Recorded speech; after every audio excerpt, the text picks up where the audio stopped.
बिस्मिल्लाहिर्रहमानिर्रहीम। Students, chapter number 16 जो है वो हम लास्ट टाइम एंड हो गया था और आज हम इसकी एक्सरसाइज करेंगे और इसके शॉर्ट क्वेश्चंस को डिस्कस करेंगे।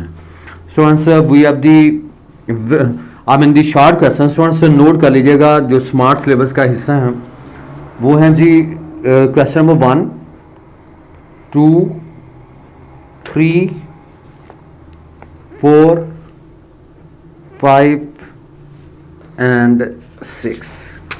So these are the short questions included in smart syllabus. Students, इन्हीं शॉर्ट क्वेश्चंस को आपने अच्छे तरीके से समझना है। Look at the question number 1। हम क्वेश्चन 1 को डिस्कस करने लगे हैं। स्टूडेंट्स गौर से सुनिएगा।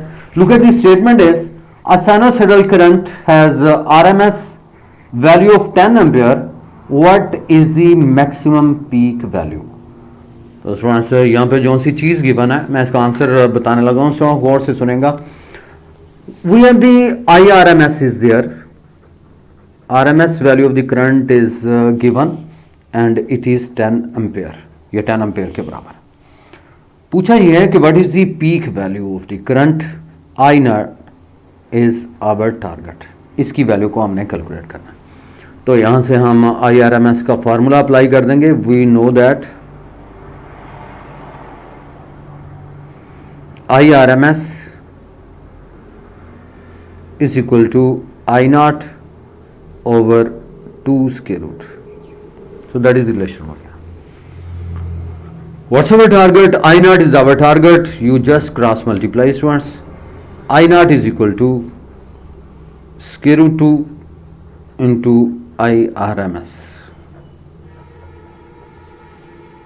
अब आपको पता है कि स्क्वायर रूट 2 की वैल्यू होती है 1.41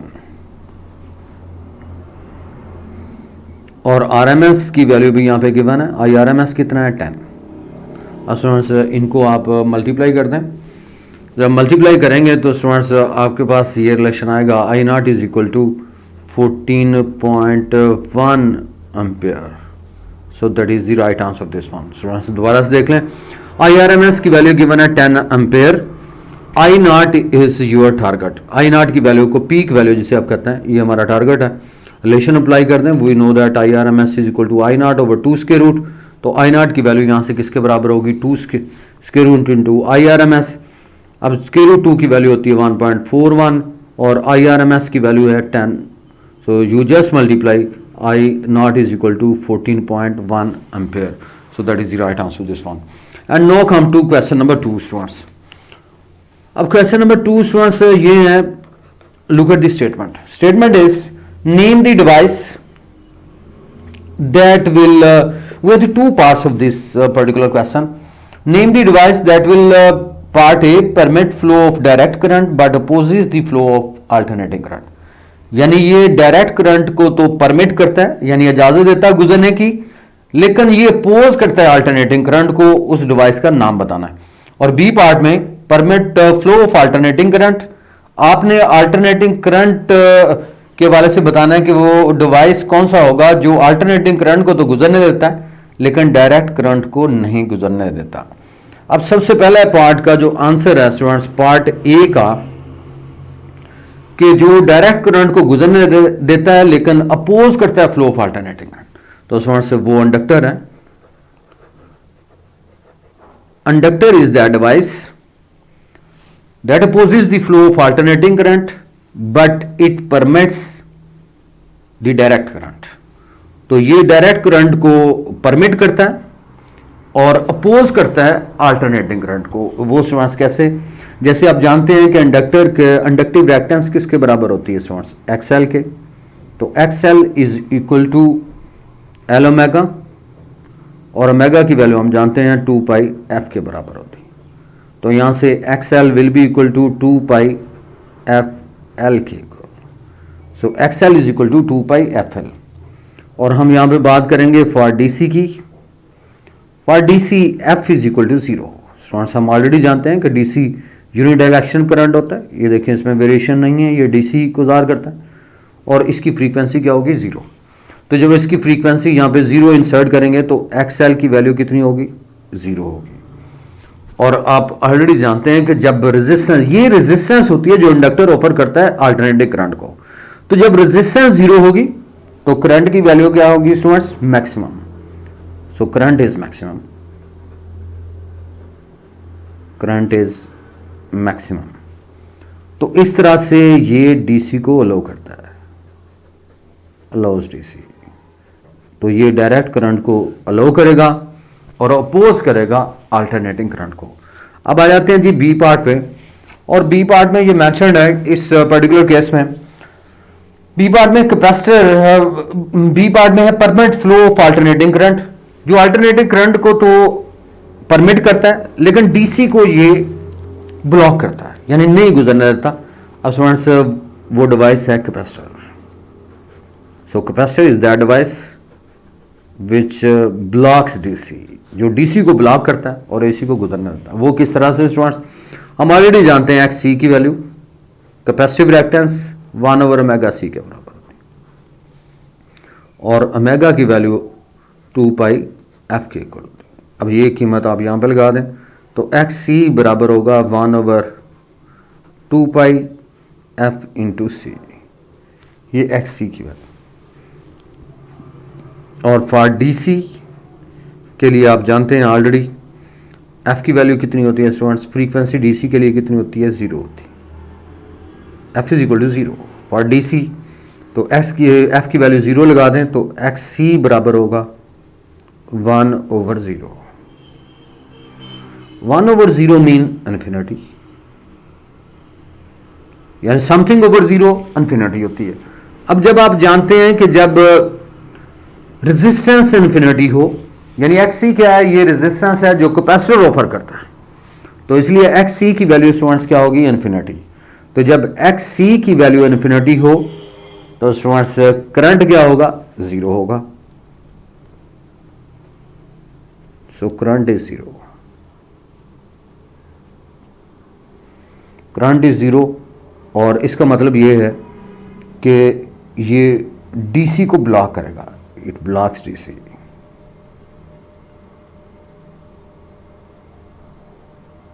ये डायरेक्ट करंट को पास नहीं होने देगा। तो उसमें X C is equal to 1/ωc, कीमत यहाँ पे लगा दी 2πfc, और वैल्यू फॉर डीसी आप जानते हैं F is equal to 0, something over 0 infinity. जब रेजिस्टेंस इन्फिनिटी हो तो करंट 0 होता है, तो इसका मतलब ये है कि ये डीसी को ब्लॉक करता है। Now students we have another question is there, I mean the question number 3 students. Question number 3 में मेंशन्ड है कि a circuit contains an iron cored inductor, a switch and a DC source arranged in a series। ये series में लगा हुआ। The switch is closed, जब आप switch को क्लोज करते हैं, and after an interval reopened, जब आप after an interval reopen करते हैं, explain why spark jumps across the switch। अब स्टूडेंट्स यहां से आपने ये बता देना है कि when a switch is reopened, जब स्विच रीओपन होता है, the current in the circuit decreases from its maximum value to 0। यानी रीओपन जब होगा तो current decreases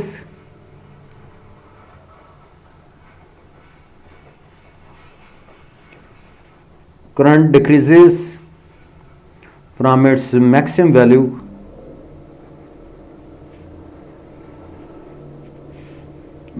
value to 0, from maximum value to 0। So this changing current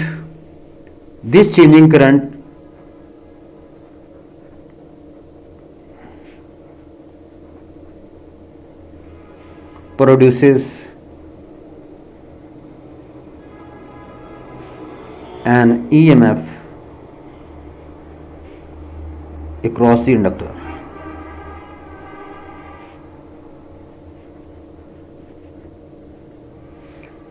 which produces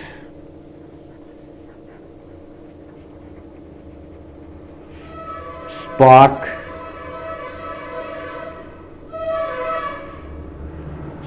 mean heat and light। across the switch. Across the switch. दोबारा से देख लें, कहते जी कि circuit contains an iron core inductor, a switch and a DC source arranged in the switch is close. जब आप switch को क्लोज करते हैं तो current changes from zero to maximum. EMF is induced and after an interval जब आप reopen करेंगे तो करंट जो है वो चेंज होगा from its maximum value to zero. तो then the changing current produces again a back EMF across the inductor which produces a spark. इसकी वजह से ये स्पार्क जो है जनरेट होगा. Spark mean heat and light across the switch. So students, that's question number 3, and now we have another question is, and it's very important question number 4. How does doubling the frequency affect the reactance? A part में an inductor और B part is capacitor. सबसे पहले हम inductor के हवाले से discuss करेंगे. A part के इंडक्टर.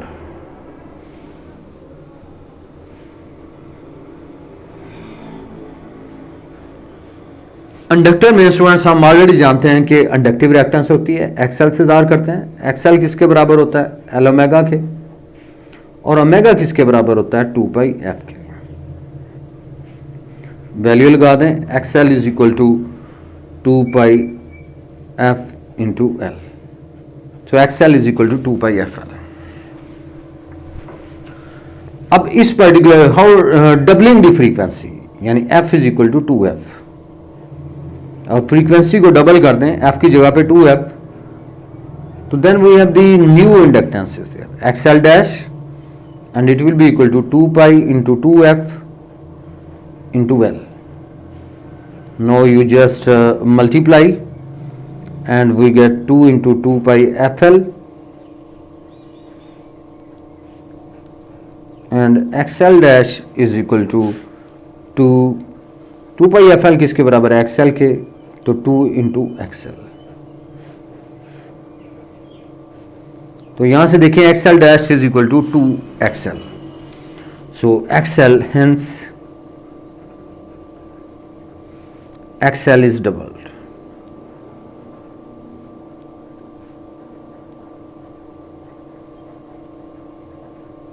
एक्सएल जो है वो डबल हो जाएगी.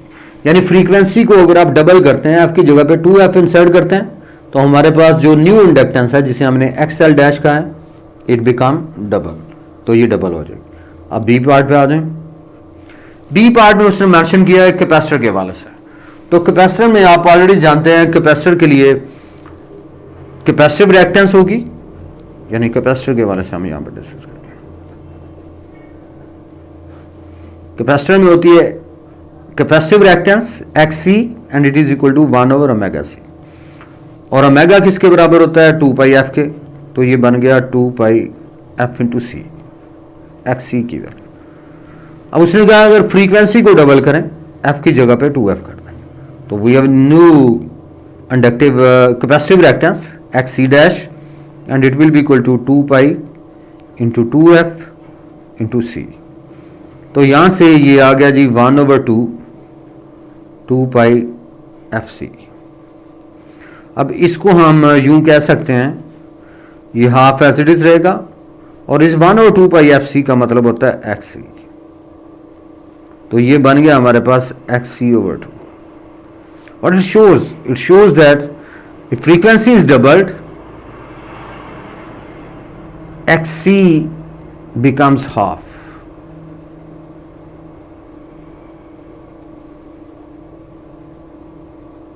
XC जो है ये स्टूडेंट्स हाफ हो जाएगी, ये डबल नहीं होगी. Now we have another question.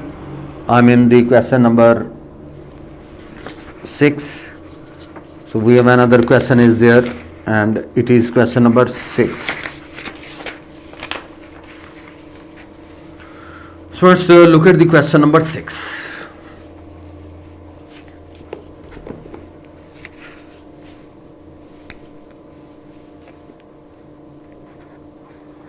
Question number 6. अब क्वेश्चन नंबर 6 में ये मेंशन है कि in a RL circuit Will the current lag or lead the voltage? Illustrate your answer by a vector diagram. अब स्टूडेंट्स ये RL circuit है,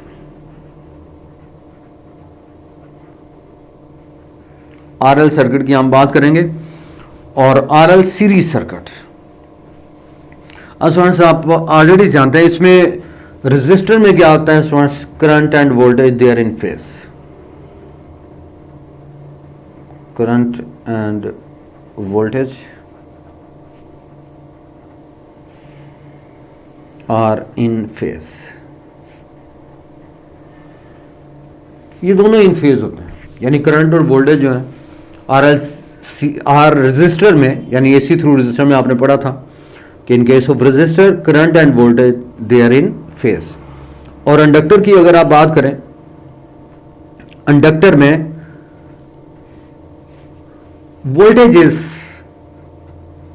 is leading the current, voltage is leading the current,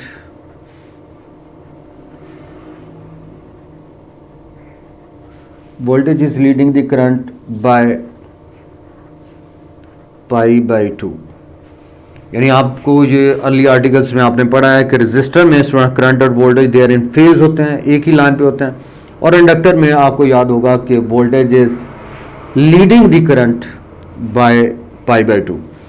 अब बस इसकी circuit diagram आपने draw करनी है, ये जो सर्किट डायग्राम। अब देखिए ये एक्सिस जो है इसमें वोल्टेज VR और current they are lying on the same line, I mean having they are in phase, both voltage and current in case of resistor they are in phase, एक ही line पे लाई करें। और अगर आप इंडक्टर की बात करते हैं तो इंडक्टर जो है, इंडक्टर में voltage is leading the current, तो यहां पे वोल्टेज जो है वो लीड करता है, इसलिए ये सर्किट डायग्राम आपने इस तरह से, सो that is VL। VL mean voltage leading the current by pi by 2, voltage lead करता है। ये देखिए इनके दरमियान एंगल जो है वो pi by 2। Let's say your answer, और इसमें हमारे पास जो रिजल्टेंट वोल्टेज है ये यहां से स्टार्ट होगा अप्लाइड वोल्टेज, और इस एंड पे that is VZ and it is making angle theta, ये थीटा एंगल बना रहा है। अब से इसको आप ये देखें इस एंड पे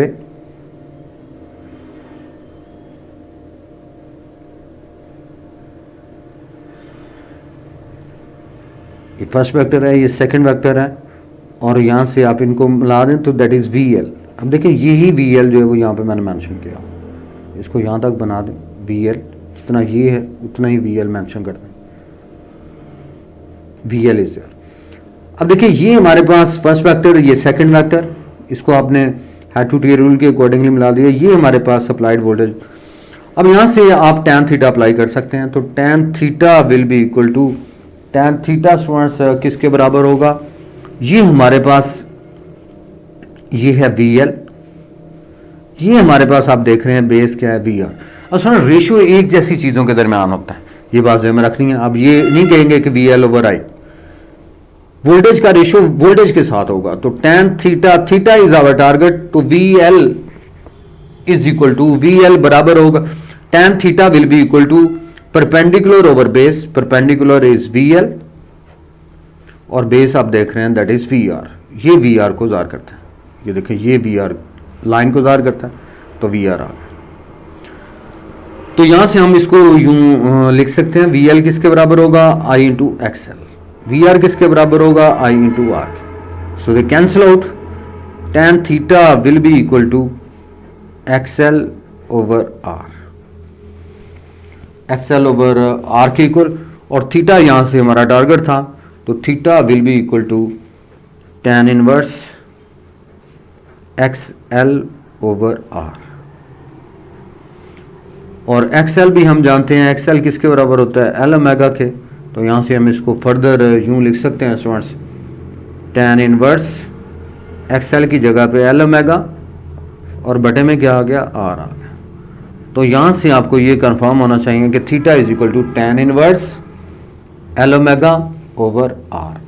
So students, in that way, short questions comes to an end. Thank you all.